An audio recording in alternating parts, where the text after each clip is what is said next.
Regional war happens. Ecowas declares state of emergency over rising coup in West Africa.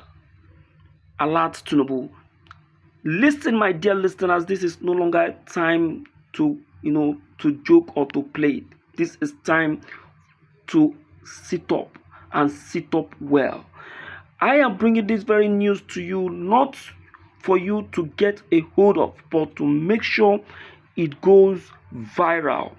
This news is not only for you, it is for both your other brothers, in Africa, because we all are still connected to ECOWAS.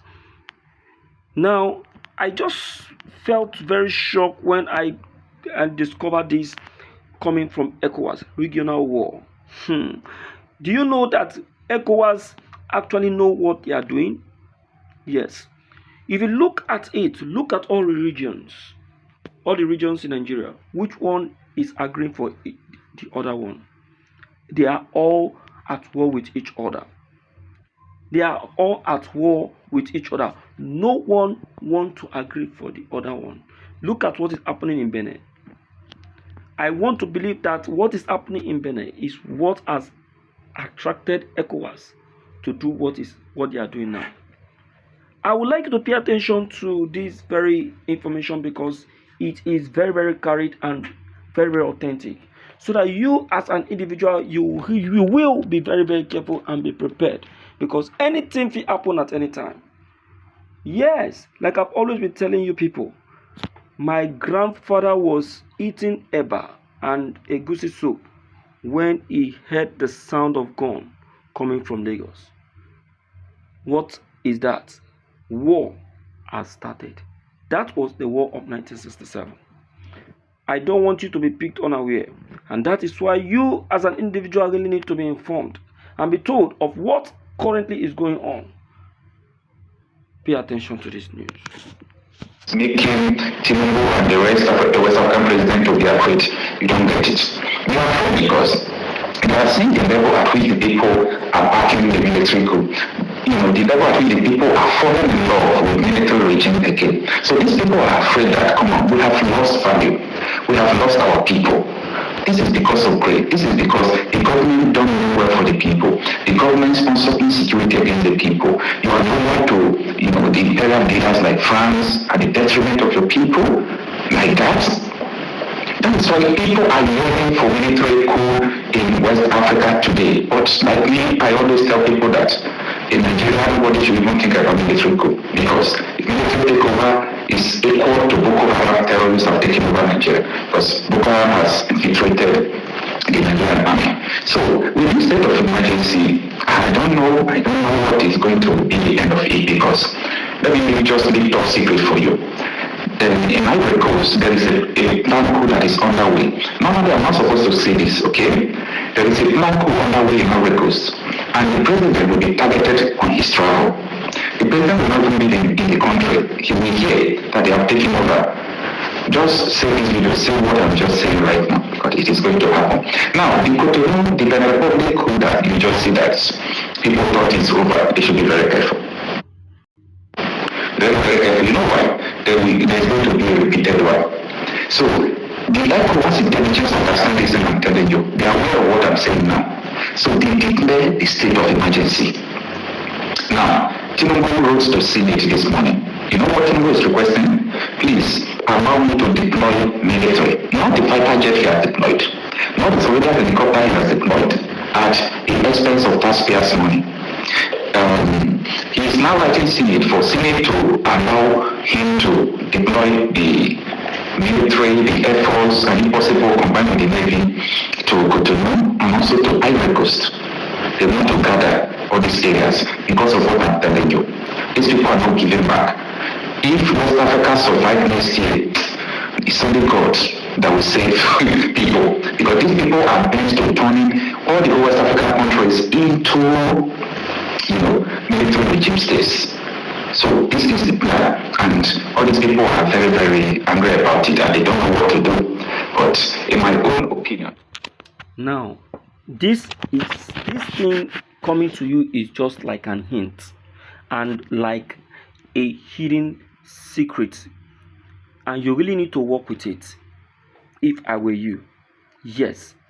Look, I have said it before that we are not observant, because if we are observant, we will see that this country is not settled. It's not settled. Do you know Ecowas have seen this coming?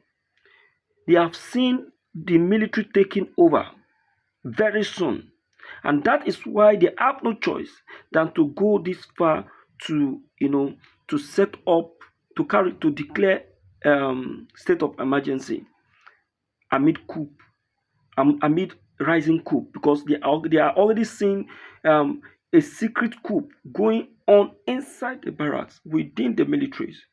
The military, as you all know, are very, very observant. They are watching the civilians and what they are doing.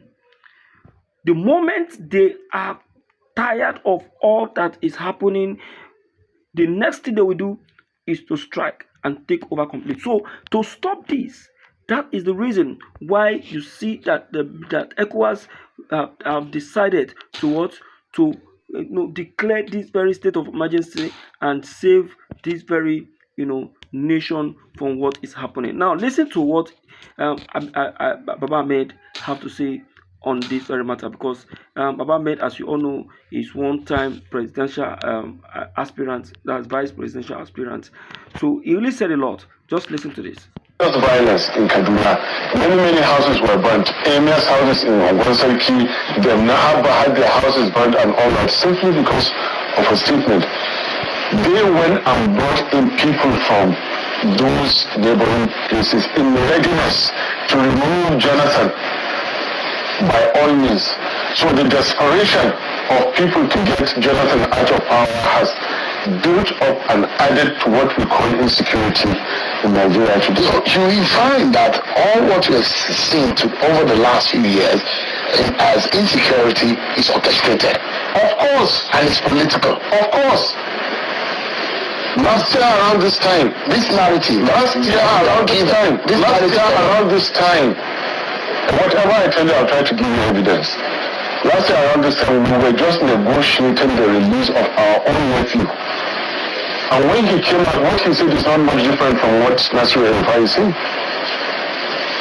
They complained that this young man is alive. He could come here tomorrow and we interview him. He's alive now in Zaria. He's alive. That, look, they're not making much money on these handouts from government. Each time they go out to operate, they make more money like he does in their hand. We kept negotiating. He's alive and he can come to this and sit with Steve Sheron Kimberley and you will interview him. This is a fact. But my grudge with Nasir's statements is that he was part and parcel of APC from 2013. Like he told you, he was one of the architects of it all. All of a sudden, to come and absorb himself and call others. No. Nasiru is part and parcel of all that has been going on. We suffered, we are victims of Nasiru's misrule in Zaria. Go back December 2015, when a war was supposed to have been won in the northeast. What military and strategic business did an army chief have to come to Zaria for a convocation, not of NDA, the admission of recruits, privates, choosing to follow the route where the Shiites were holding. All these things were orchestrated. They knew the exact minute that he was coming to pass, because they had the technology, and 800 people were killed because they wanted to raise down the temple that was built. These things were carefully doctored and orchestrated. These are heavy allegations that you are making, and which one will imagine? One will imagine someone of your status in the society. what he's doing. So such a man, you do not just take him to give. All right, my dear listeners, you've heard it already from Akim Baba Ahmed. Yes, a one-time vice presidential aspirant. We are not safe. We are not safe. We are not safe. Regional war. Okay, we are already seeing it coming, and that is why you saw Ecowas, declaring the state of emergency, because already they have seen the military, planning a coup to take over West Africa. Yes, and besides, everyone is already falling in love with the military coup, because this very government to them is now, their people are getting tired of this government, and they don't want to have anything to do with this Bola Ahmed Tinubu government. Even this, not only Bola Ahmed Tinubu, the civilian government. People are tired. They're already saying it. What then is the difference between the military coup, the military government? Why don't we just remain in the military government and know that, okay, we are in the military government? Lovers of freedom, I would like you to let everyone be aware of this information. We must get this informed, because so I won't be taken unaware when it begins. Thank you.